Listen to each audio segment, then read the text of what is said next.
This was almost a year ago. It happened in mid to late April of 2019.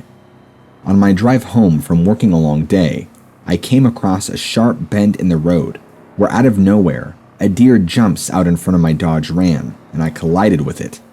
I don't know why, but its momentum must have propelled it a certain way because it shot off to the side of the road instead of over my truck. My truck did a little glitch thing. Everything turned off and right back on within a split second, like the car or engine malfunctioned. The impact was hard and felt like it damaged my front badly by the impact alone. Shit, I told myself, quickly pulling over into the pullout right next to me. I jumped out of my truck, eager to see if there was really any damage.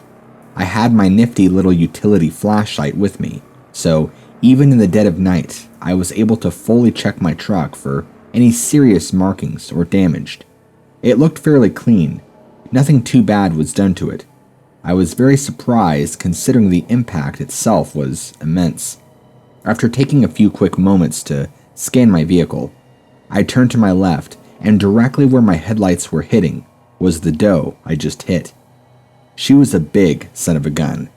I must have hit her good, because her head looked pretty smashed in. Blood oozing out the side of her face and mouth. I was doing a good 50 miles an hour around that curb. I know the roads well, so I guess I get a little lax sometimes when it comes to good driving. I'm looking at this dead doe, just trying to take it in that I almost destroyed my truck. Sigh. And then before I get back in the truck, I figure it might be a good idea to pop my hood and just double check to make sure everything is okay. I'm not sure if turning off and on real quick is some kind of safety mechanism or what, but I thought I'd be sure. I pop the hood and I start taking a quick gander to look and see if anything got damaged, bent, or popped out of place. Everything looked fine, and as I'm going to reach up to close the hood, I feel these dagger-like eyes on me. What I mean by that is, I felt the strongest feeling I've ever felt of somebody watching me. It didn't feel good though. It felt bad, like someone was 20 feet behind me, coming at me with a knife. I've never felt such immediate fear in my life. I turn around, and keep in mind my headlights are fully illuminating everything in front of me. Now, I see the dead deer still. I hear this growl that has so much bass to it. I freeze and tense up, thinking I just angered a huge bear or something. Out of the trees pops this huge wolf-looking face, but uglier. It takes one look at me, then looked down at the dead doe. It looked right back up at me without even breaking a second of eye contact. This huge hairy black arm reaches out below it and grabs the doe by the neck and pulls it back into the trees with it, never once breaking eye contact. It disappears altogether. I practically pissed myself. I was so terrified. Without even turning around, I just got back in my truck. The hood did get closed, and I flew out of there so fast.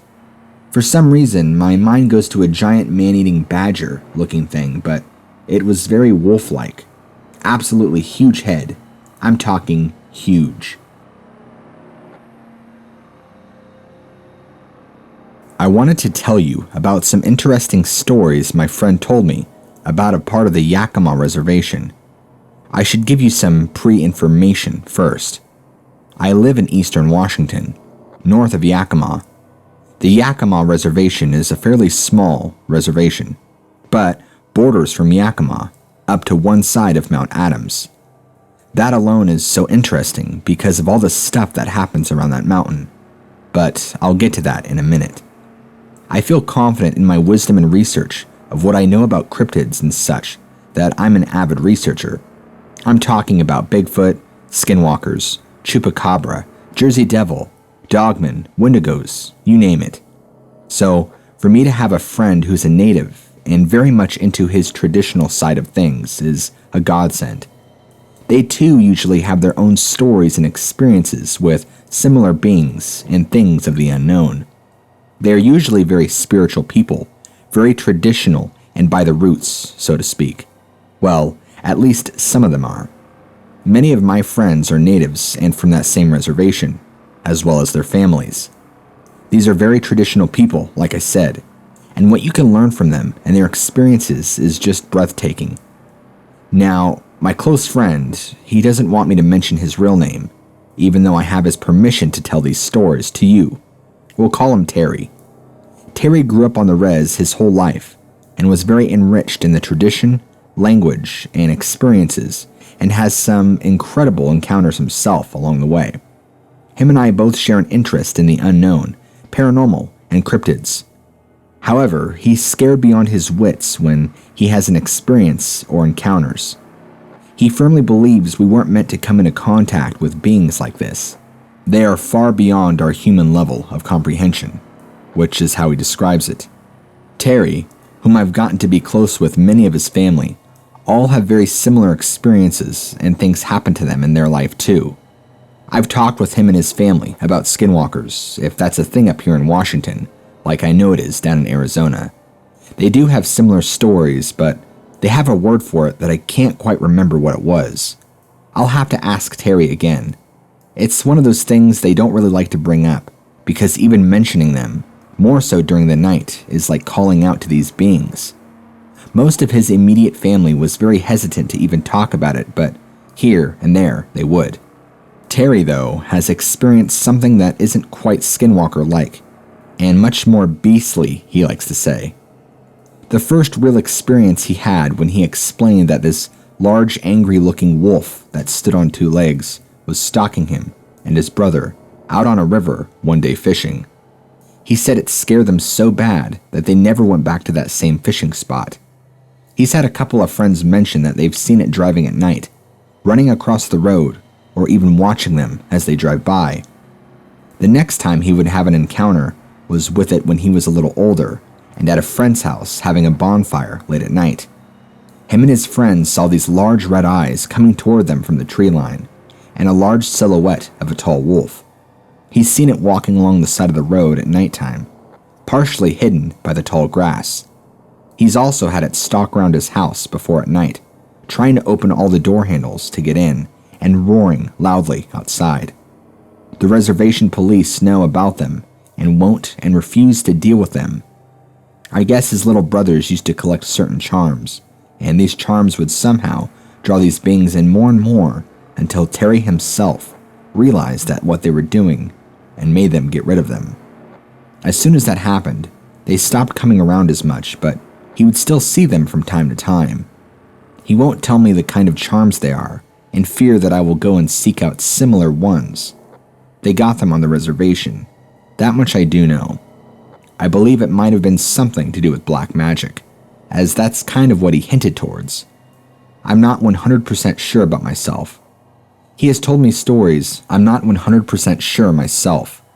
He has told me stories about people who he has known growing up, and how they play around with spirits of the dark and light. Says there are times when the spirits get drawn into the area. You'll know it too, because you can feel it in the air. It feels tense. He says there are other evil beings besides just what he has seen, which is what I think is a Dogman, based on his descriptions.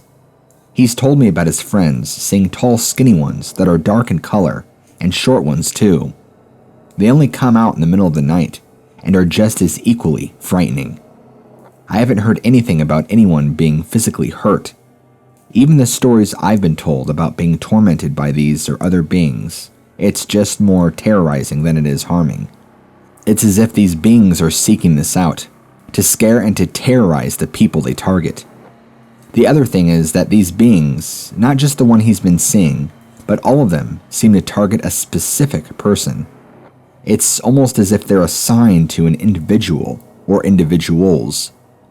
I've asked him if what he's seeing is a skinwalker, and he has knowledge on skinwalkers, but he knows them mainly from the Navajo religion and culture. But like he said, they do have similar beings up here with just different names.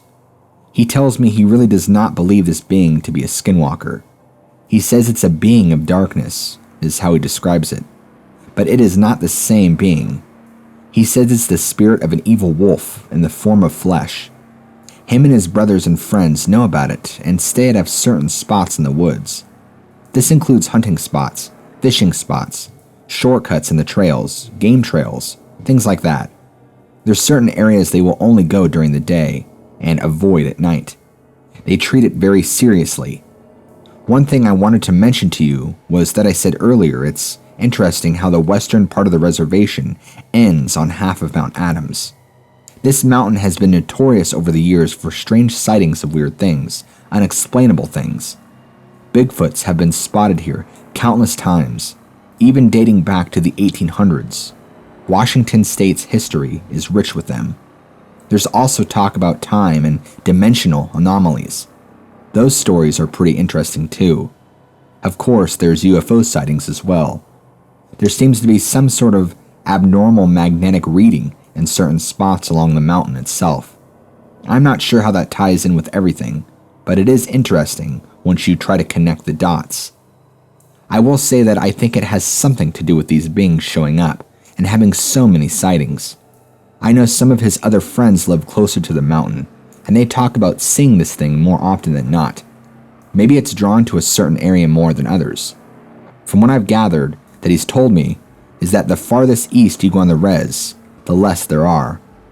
I'll talk to more of his family and friends and see if I can't get some more stories for you, because it's very interesting. Maybe he is indeed seeing a Dogman, and these beings are somehow attracted to him for whatever reason.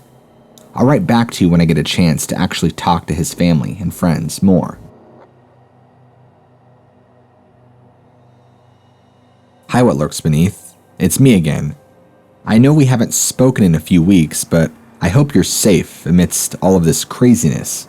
So, I got a chance to talk to my family and friends over the past 3 weeks about some of their personal encounters that they've each had. Terry has also had a couple of encounters with a skinwalker and a dogman. It's been a wild ride for sure, and it seems that as we are easing into spring, things are becoming a little more lively. Terry's family, whom again I am very close with, have had their fair share of recent experiences as well. Terry's grandmother, though, claims her to be guided by a great spirit and has had the most encounters out of everyone. She says nightly she'll be what she claims is tested among these beings. The angry wolf spirit constantly tries to get into their house, but can never, as she keeps everything locked. She refused to mention the name of their version of a skinwalker, but told me they too will pay visits into the night.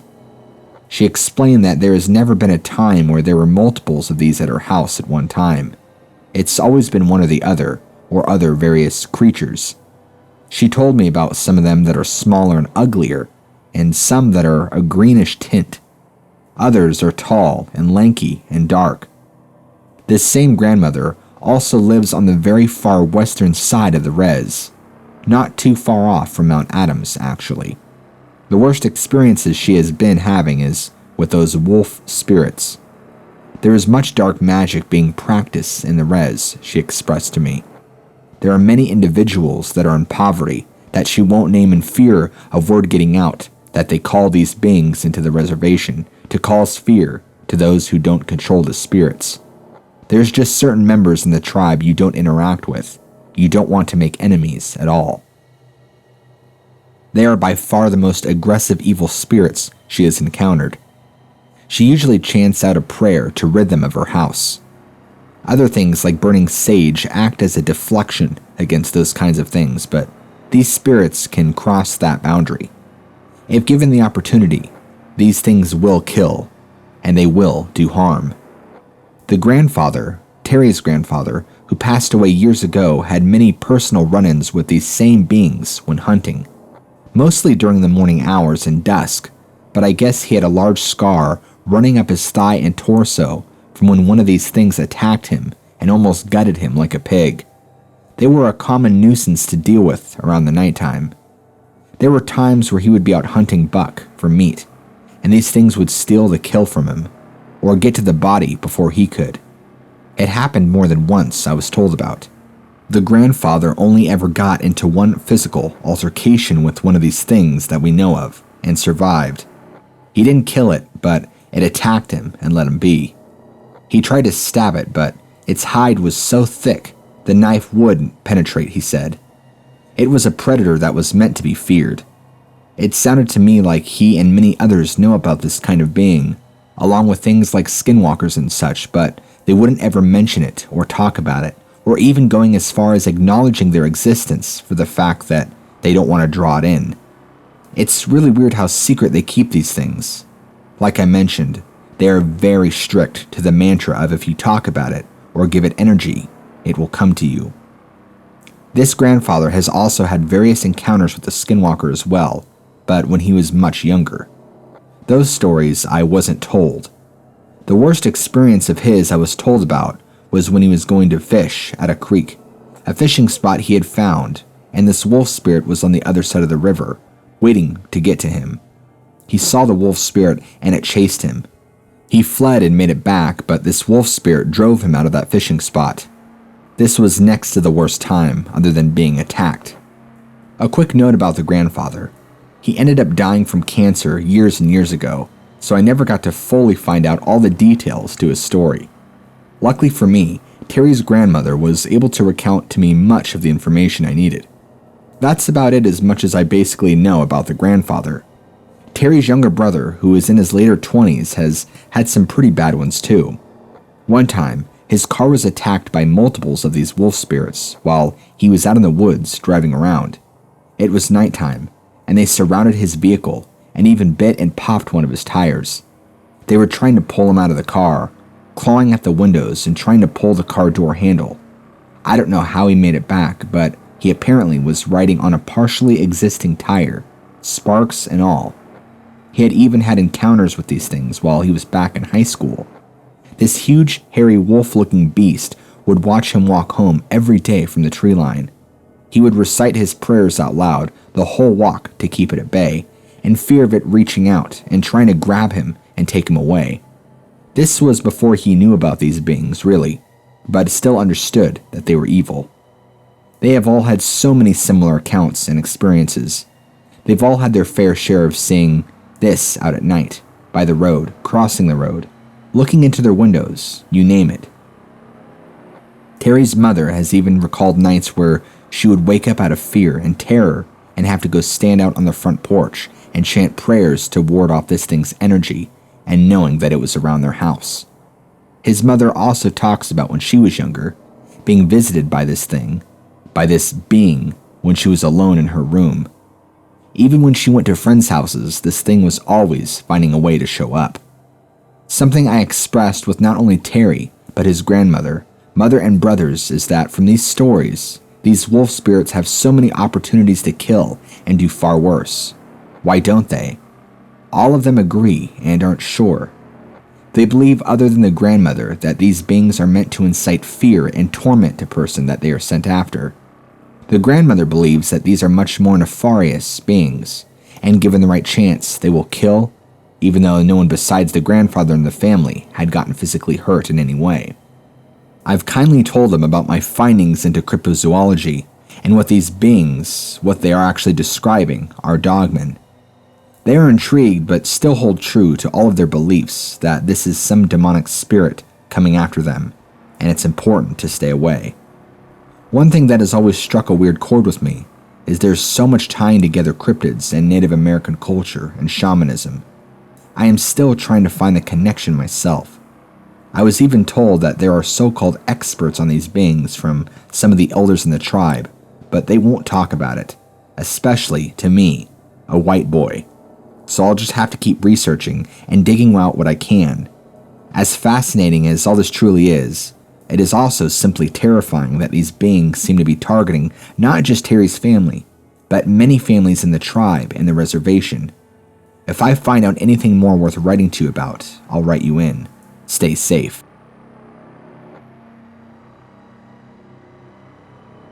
For starters, I live up a tall mountain grade. Long, slender, winding roads for about 7 miles. Just a small guardrail on the same side of the road. Very steep incline going up, with grass, lots of rocks, and the occasional deer. One night I was driving up it, and the moon was out in full, so the valley and the mountainside and everything was fully lit up. To my left, I saw this large black mass heading right towards the road down the hill. It was moving quick, almost gliding. I start to slow down in anticipation, because maybe it's a big deer or a bear, but then this thing jumps into the road and then jumps over the guardrail to the right of me, further down the mountain. I only saw it for a second, but it scared the hell out of me, and I knew it wasn't natural. When it jumped out into the middle of the road, it landed directly in front of my headlights, so it was fully illuminated for just a second before it jumped over the guardrail. It was a large gray-black timber wolf, the largest wolf I'd ever seen, and it moved with incredible speed.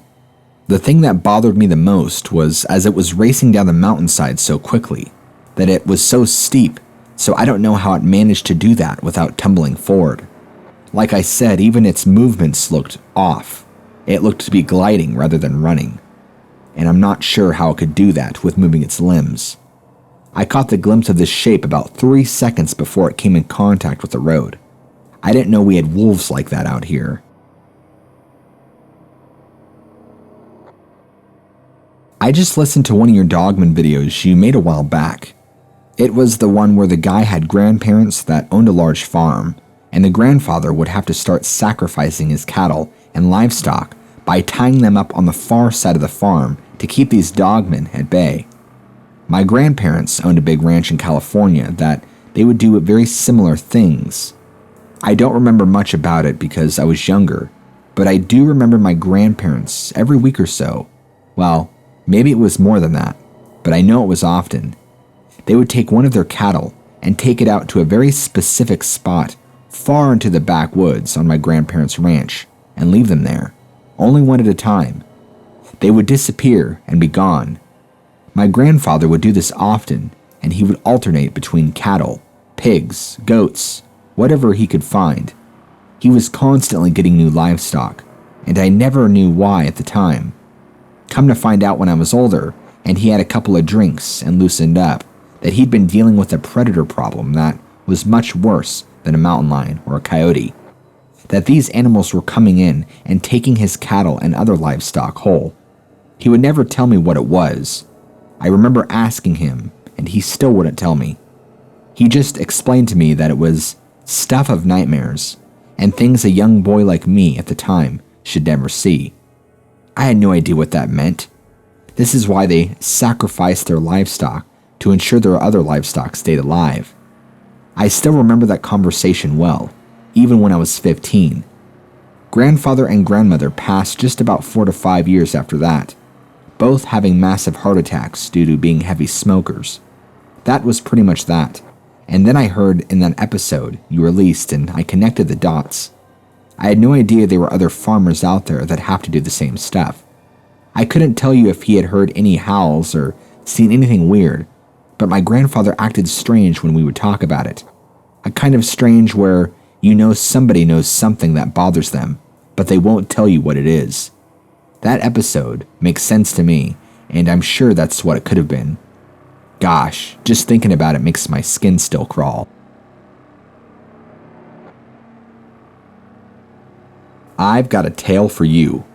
Still scares me shitless to think about, because what I saw should just plainly not exist.